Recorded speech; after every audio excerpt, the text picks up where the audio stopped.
Le monde est plein de mystères.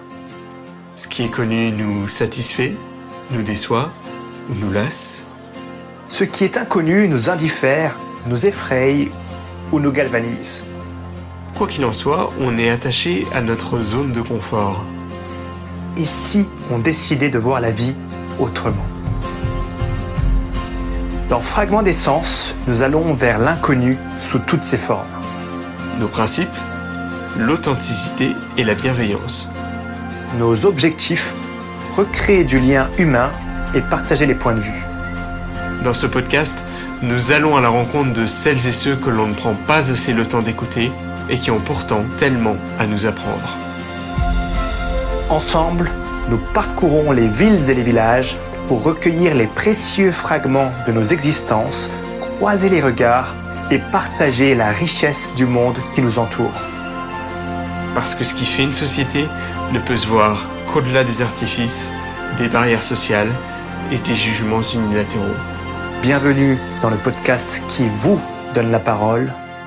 Bienvenue dans Fragments d'essence.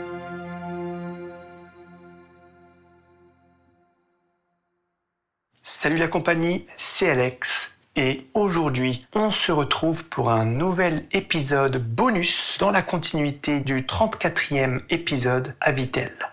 Pour la petite histoire, j'aime bien faire en général une pause quand je termine les interviews, le temps de me reposer, de ressasser ou même digérer les sujets de conversation.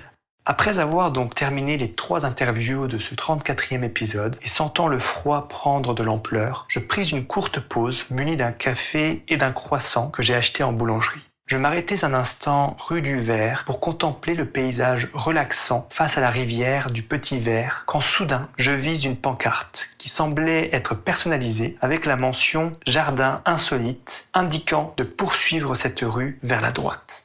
Alors inutile de préciser que ma curiosité était telle que je pris la décision de suivre ce chemin. La rue était calme et plutôt isolée. Je ne savais absolument pas à quoi m'attendre, mais cela m'intriguait. J'arrive alors devant une porte autour de laquelle se trouvent plusieurs pancartes en bois comprenant des phrases de motivation, comme par exemple « Je vous les donne, c'est cadeau » ou que vous alliez, allez-y avec le cœur. Le bonheur est parfois caché dans l'inconnu. Si vous ne pouvez pas faire de grandes choses, faites de petites choses remarquables.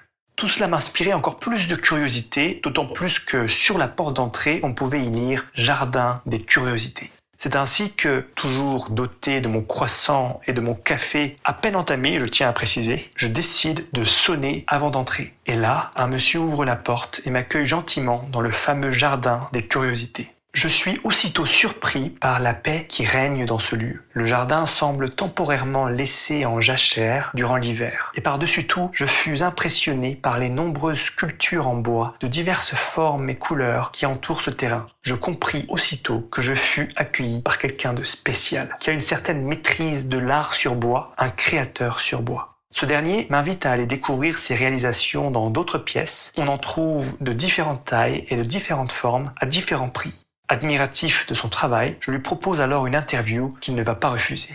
Place au créateur sur bois, place au fragment d'essence.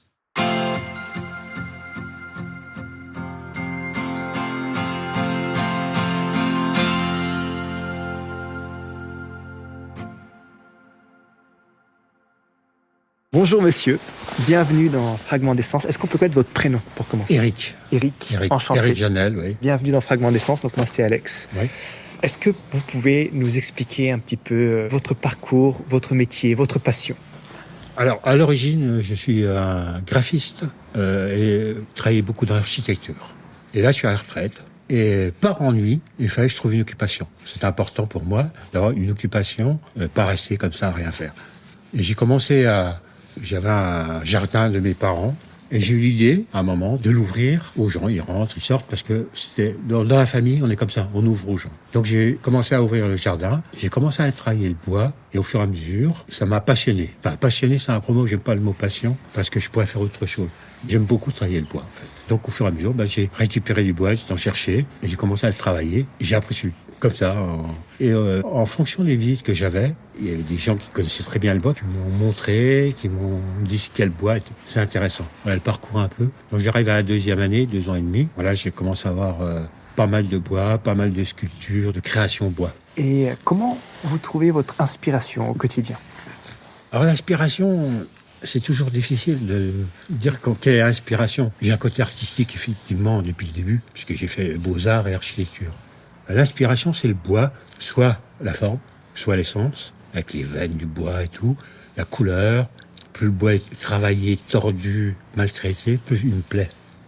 D'accord. Et j'y trouve une inspiration instinctive. Voilà, presque. Je peux pas. Difficile à expliquer l'inspiration. C'est le bois, c'est les formes, c'est la couleur, voilà. C'est trop difficile à expliquer l'inspiration. On a l'œil, on repère, parce que repérer une forme dans un bois qui sort de la forêt avec la mousse et tout, j'ai souvent des surprises en le décortiquant, en le rabotant, en le travaillant. C'est là que vient, il est beau, il va faire quelque chose. Voilà. Ok. Donc, à partir des morceaux de bois que donc vous récupérez, quelles sont les différentes étapes pour parvenir à une sculpture telle que celle qu'on voit déjà là à disposition? On récupère le bois, il a une écorce. On enlève la première peau, ce que j'appelle la première peau, c'est l'écorce. Et là, on voit déjà ce que ça peut être. Et après, on peut enlever la deuxième écorce. On le travaille, on le ponce. C'est énormément de ponçage, soit avec des outils, la gouge, beaucoup à la Dremel, enfin, différents outils. Et la veine du bois va m'inspirer. Soit je continue parce que le bois est beau, l'essence est belle, la forme est belle, voilà. Et là, je vais poncer. Beaucoup de temps de ponçage. Voilà. Et je garde quand même certaines écorces, grandes écorces, parce que j'y trouve belles les écorces. Mais l'écorce, c'est difficile il faut la vernir, il faut la traiter. Parce qu'elle se dégrade très vite, l'écorce. Okay. Donc 8 couches de vernis, c'est ça? Certains, oui. Ok. 8 à 10 couches de vernis, oui. Mais ça, c'est pour créer un genre de perspective dans le bois. Il n'y a pas que la protection, il y a aussi le rendu. Parce que je cherche toujours le rendu, c'est ce qui m'intéresse. Le rendu du bois. Et, donc, on met des produits naturels. Soit il est naturel, là, il a le rendu naturel avec de l'huile de lin, de la térébenthine et tout, pour le protéger. Et il reste naturel. Soit, autre technique, quand je vois que le bois est attaqué ou taché, là, je peins et je travaille en graphisme. Ok. Voilà. Parce que je trouve la forme belle, mais en bois brut, il sera pas beau. Donc je transforme avec un graphisme dessus particulier. Rien ne se perd, tout se transforme. Exactement. C'est ma devise aussi. Ouais. Tout se récupère. Tout se voilà. récupère, ouais, Ouais. tout à fait. Voilà. Et donc, ça fait 2 ans donc, que vous y êtes mis. Voilà, à 2 fond. ans à peu près. Oui. Ok. Et donc, jusqu'à maintenant, sur les 2 ans, quelle a été la réalisation qui vous a le plus plu, touché, ou en tout cas marqué? J'en ai pas spécialement. Je pourrais pas dire laquelle qui me... Ok, je vois. Tout me plaît. Oui, Une fois qu'on le fait, ça plaît, forcément. Après, on a des préférences. Mais c'est surtout pour soit la forme, soit l'essence du bois. Mais je suis pas un professionnel, je suis pas un sculpteur sur bois. Moi, j'apprends sur le tas. Je suis pas un sculpteur sur bois, moi, je me dis plutôt créateur sur bois. C'est le bois qui m'inspire. Voilà, donc vous avez un petit peu vu, il y a très peu d'animaux, je ne fais pas, très peu. C'est toujours que la forme du bois en elle-même qui m'inspire. Oui, c'est Je vrai. ne cherche pas à faire des sculptures, voilà, très peu. On m'en demande, mais je ne le fais pas. Parce que c'est pas ça qui m'inspire, c'est le bois, c'est comment il était torturé, comment il est devenu, voilà.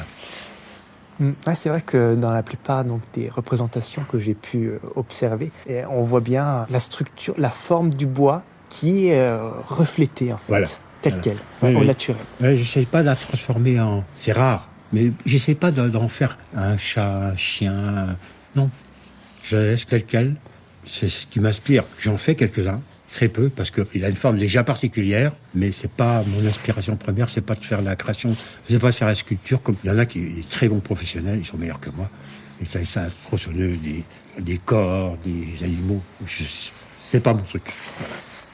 Ah, c'est déjà super, vous avez même un jardin autour. Donc... Voilà, un jardin. C'est pour ça que je sors les créations à partir du printemps. Et les personnes viennent dans le jardin, ils regardent soit les fleurs, ils sont intéressés par les fleurs, soit par les sculptures, soit par le bois brut. Voilà, c'est open, c'est au libre. C'est ce qui m'intéresse. Et on peut discuter avec des gens qui... Voilà. Ouais, c'est super. D'où vous est venue cette idée justement d'accueillir les gens? Est-ce que c'est quelque chose qui vous est venu naturellement? Oui, je suis assez ouvert quand même. Et au départ, j'ai fait le jardin pour mes parents. Donc, il y avait le jardin, il n'y avait rien. J'ai tout amené, les pierres, et pour que ça sente bien. Puis je me dis, bon, il y a des gens qui passaient, oh, c'est un beau petit jardin. Je dis, pourquoi pas l'ouvrir? Et puis après, on fait des créations et on ouvre, et on en fait de plus en plus, il y a de plus en plus de monde. Enfin, à mon niveau, je reste modeste là-dessus. Les gens reviennent, voilà, on peut discuter, c'est très bien. Et j'aime ça. J'aime bien. Donc, Ouais, c'est formidable. mais ici, on ne parle que de plants, de bois. Voilà, on est là pour être bien. Les gens ils sentent bien. Ah, c'est super. Un havre de paix. On en a besoin dans ce monde. Voilà, il y en a des personnes qui me disent on vient se ressourcer un petit peu de temps en temps. Voilà, parce que c'est un peu comme quand on va dans les pays du Maghreb, tout ça, derrière des murs, il y a des jardins extraordinaires. Et là, c'est un peu pareil, la maison n'a pas d'intérêt architectural, mais si on pousse la porte, il y a autre chose derrière. C'est ce qui plaît. Oui. Ouais, c'est vrai que personnellement, ça m'avait intrigué, cette porte, toutes les belles citations autour aussi. Oui, j'aime bien, le j'aime jardin insolite, le jardin des curiosités, Ouais. l'inattendu. Voilà. Et bah, ça fait aussi de C'est belles les mots que j'aime surprises. bien. C'est le mot que j'emploie, j'aime bien. Et en général, on me leur donne quand même ça, comme ça. Voilà. Ah, merci beaucoup pour tout ce travail. Comment on peut vous soutenir au quotidien? Le soutien au quotidien, oui, c'est bien. Il y a des gens qui font des photos, qui me les passent sur Facebook. Il y en a qui me font des petits reportages comme vous, qui sont sympathiques. Et ça incite les gens à venir visiter le jardin. Le fameux jardin secret. Le jardin insolite. Voilà. Insolite. Mais c'est petit, c'est modeste, comme vous voyez, c'est modeste. Hein. Bah, c'est déjà, en tout cas, c'est, on va dire, alors, modestement bien rempli. C'est modeste, bien rempli. Ouais. Et l'intérêt, c'est de pousser la porte et l'inattendu. On ne s'attend pas. Des fois. Là, c'est l'hiver, il n'y a rien, il n'y a plus rien. Mais l'été, c'est autre chose. En général, la période où il y a le plus de visiteurs ou visiteuses, c'est printemps, en été. Printemps-été. Ok. Quoi, j'ai des gens jusqu'au mois de novembre. Hein. Ah oui. Ouais, Ok. ouais. Novembre. Là, c'est période décembre.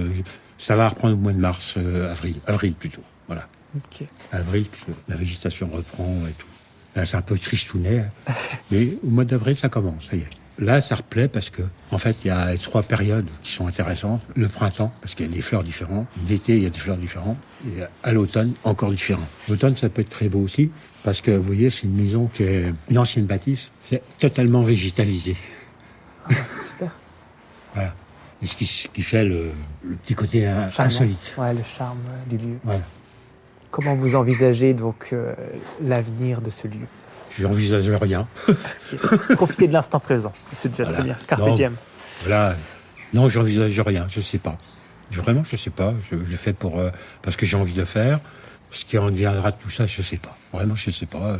Bon, ça me pose pas un problème absolu, mais non, c'est ouvert, ça me fait plaisir. La bâtisse, enfin la maison, les jardins vivent parce que je suis là, parce qu'il y a des gens qui viennent, parce qu'il y a des gens qui s'intéressent. Voilà. Après, je sais pas. J'ai quelques jeunes personnes, très jeunes, qui viennent me voir souvent. Ouais, okay. 9 ans, 10 ans, ils viennent, ils regardent, ils restent la journée. Ah ouais, oui. La journée. La journée. Ah, super, c'est des artistes en l'âme peut-être aussi. Peut-être, à 9 ans, on ne sait pas ce qu'on va faire. En général, ouais. Mais déjà, le fait qu'ils soient intrigués, je pense que le fait qu'ils restent la journée, ça montre déjà un certain côté peut-être de passion. Oui, en général, jusqu'à 12 ans, je les vois, et après, bon... Oui, après ça change, c'est vrai. Ouais. Mais c'est vrai que c'est intéressant d'avoir des jeunes qui viennent regarder ça. J'ai un voisin, il a 9 ans, il vient tous les jours. Tous les jours, il est là, après l'école, pour regarder. C'est super. Ouais. Bah, c'est aussi son havre de paix, aussi, sa parenthèse. Voilà, je lui apprends 2-3 petits trucs. Ouais. Et il est intéressé. Ça il est intéressé, oui. Peut-être qu'il va prendre la relève, alors. Il dit, mais voilà, à 9 ans... Oui, on dit beaucoup de choses et, 9 ans, voilà. Et après on évolue. À 9 ans, on veut être policier, on veut être avocat, mais bon, c'est ça. pas... Ouais. Non, mais moi, ça me plaît bien. Ah bah tant mieux. Et faire plaisir aux gens, leur donner un plaisir.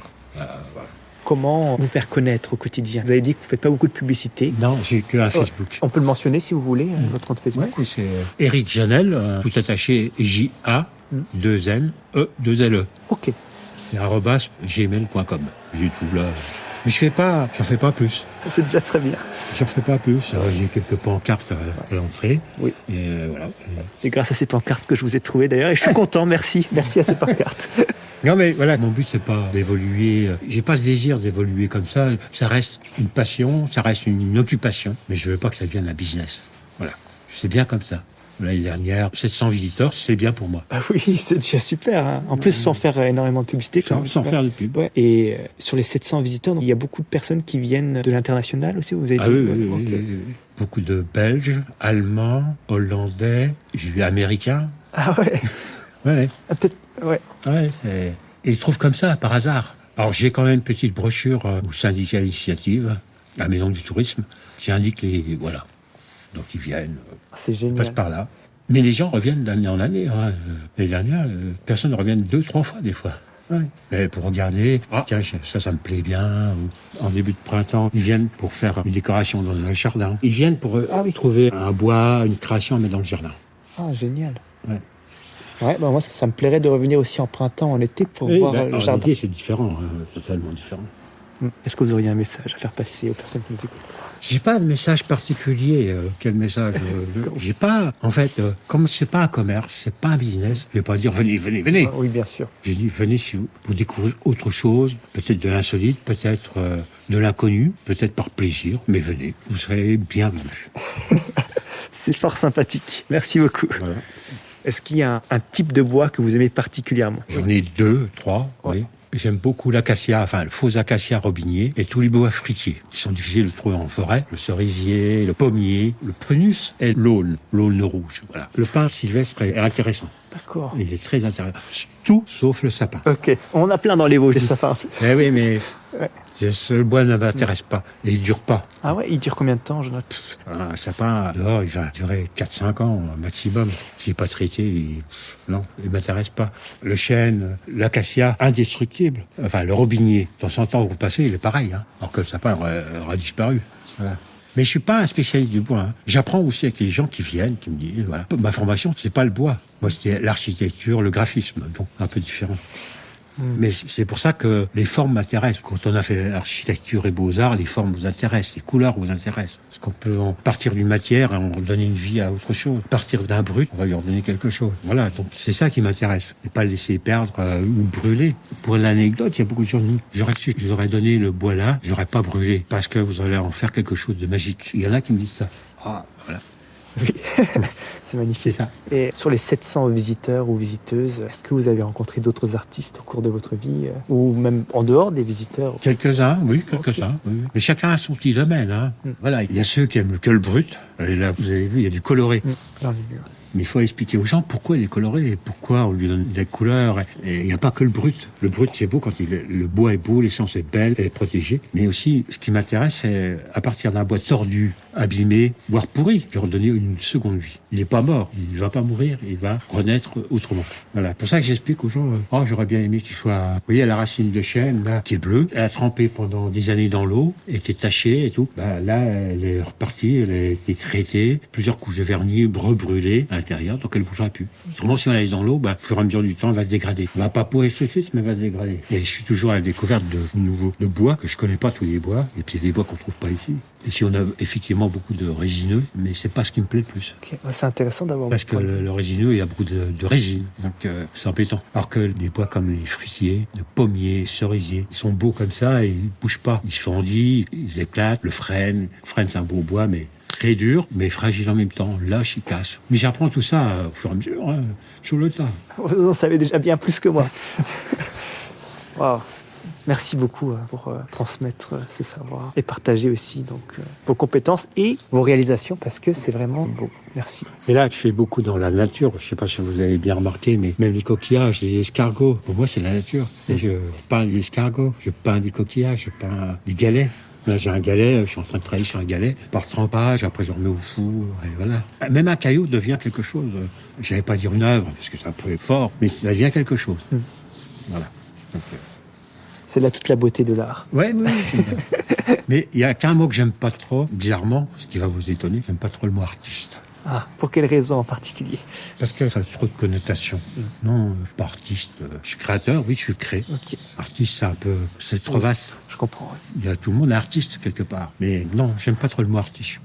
J'ai jamais trop aimé ce mot-là. Je sais pas pourquoi. Je suis plutôt créateur, oui. J'ai travaillé dans l'art, mais je suis pas artiste. Artiste, ça veut rien dire, en fait. Les gens qui font du cinéma, du théâtre, sont des artistes. Tout le monde est artiste. Ceux qui peignent sont des artistes. On pourrait dire même ceux qui écrivent sont des artistes. Du moment qu'on crée quelque chose, voilà. Au fond de moi, c'est la création. C'est pas un titre. On le donne ou on le donne pas. C'est pas un titre. Ça se mérite, c'est un titre. C'est pas facile, mais en tout cas, vous êtes bien parti. Merci beaucoup pour ce partage, Eric. Voilà, mais en fait, c'est ça qui m'intéresse. C'est la rencontre. Il y en a qui font des photos, j'ai eu deux reportages. Les gens, s'ils trouvent quelque chose d'intéressant à faire, faites. Moi, je suis ouvert, faites ce que vous voulez. Je suis pas là pour ni me prendre la tête, ni avoir la grosse tête, ni rien du tout. Tout est libre. Moi, c'est ça qui m'intéresse, tout est libre. Mais mes parents étaient comme ça, ils ouvraient à tout le monde. Voilà, donc moi, j'ai hérité de ça, c'est l'ouverture. Bon, maintenant, c'est un peu plus dur. Le monde à la société a un peu changé quand même. Ouais, l'ouverture, tout en préservant une certaine prudence. Oui, avant, enfin, moi je suis beaucoup plus vieux que vous, mais je vous assure, ça fait quoi, 5 ans que je ferme la porte. Vous vous rendez compte ? Avant, mes parents, ouverts comme ça, même la nuit. Ça paraît inimaginable. Maintenant, je suis obligé de fermer. Je suis obligé de fermer parce que... C'est déjà arrivé qu'il y ait des intrusions ? Disons que, vous voyez, dans la rue, c'est calme. Oui, c'est vrai. C'est très calme. Mais, par exemple, il y a quelques années, là, il y a eu des graphes. Ah oui. Des graffitis. Ouais. Et si on les enlève pas, si on fait rien, c'est... Donc j'ai vu des jeunes qui ont fait ça. Ah oui. Je dis, voilà, arrête. Tu veux t'exprimer sans... Voilà. Et c'est ça le problème. Ils pensent qu'on graffe tout. Vous voyez la porte sur... là-bas, la porte blanche, je sais pas, moi. Ah oui. C'est un voisin. D'accord. Mais il me laisse parce que tout avait été des graphes partout. Ce sera encore des graphes artistiques. Je comprends. Parce que c'est des insultes parfois. Oui, c'est des conneries. Ah oui. Donc j'y tourne pas, mais j'avais vu les jeunes qui avaient fait ça. Et j'aurais dit, arrêtez, venez. Arrête, si tu veux t'exprimer. Ils ont compris, je crois. Ouais. Mais il ne faut pas les prendre. Mais là, je leur ai expliqué, ça sert à rien de faire ça. Je lui ai dit, gamin, moi je vais venir dans ta chambre, je vais tout bomber. Moi aussi j'ai des bombes. Tu vas apprécier ? Bah non. Voilà. Vous avez quel âge ? 12-13 ans. C'est ça. Mais je sais pas si ils l'ont pas refait. Voilà, tout ça, tous les jeunes là qui viennent, là, voilà. Ouais, là. C'est eux qui viennent. Ah, ok, super. Voilà, Ils viennent visiter donc ici. Ouais, ben il vient toujours. D'accord. Il me considère presque comme mon grand-père. Là, c'est ça qui est intéressant. Ouais, c'est top. Alors, j'ai plein de jeunes qui viennent parce que, voilà, ils viennent visiter. Ça fait plaisir. Merci beaucoup.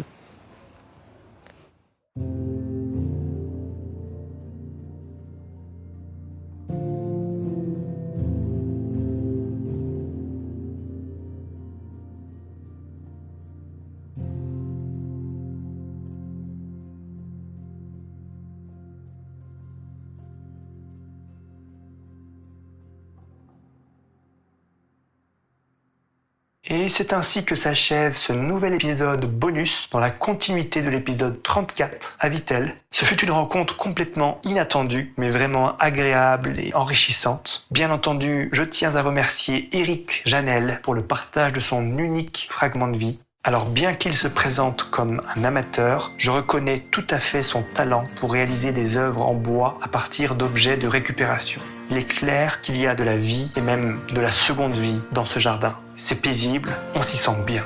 Si cela vous intéresse, son nom et son contact se trouvent dans la description. Si vous passez un jour à Vittel, je vous invite également à visiter ce fameux jardin insolite. Ce sera sans doute l'occasion de découvrir les belles réalisations d'Éric et de partager un moment convivial avec ce dernier. Je terminerai par une de ses citations sur pancarte. Tout se récupère, rien ne se perd. Sur ce, je nous souhaite à chacune de trouver l'émerveillement dans notre quotidien, même dans l'inconnu. Hâte de découvrir la suite des épisodes bonus. En tout cas, on se donne rendez-vous la semaine prochaine pour un nouvel épisode. Cette fois, ce sera Florian qui prendra la relève à Nîmes. Prends bien soin de toi surtout et à bientôt.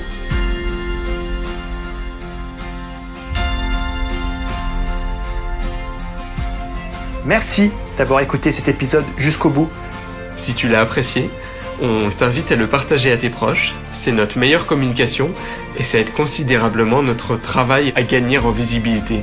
Tu peux aussi nous laisser une note et un commentaire sur Spotify, iTunes ou même YouTube. Ça prend à peine quelques secondes, mais c'est vraiment essentiel pour notre référencement. On est aussi présent sur Instagram, où on met en avant les moments marquants et coulisses du podcast. N'hésite pas à nous y écrire et nous mentionner. Et enfin, si tu en as l'envie, tu peux nous aider à couvrir nos dépenses matérielles et nos déplacements en faisant un don sur Buy Me a Coffee. Tous les liens sont en description du podcast. À la semaine prochaine pour un nouvel épisode. Et n'oublie pas toi aussi et dès aujourd'hui de rassembler les précieux fragments de nos existences.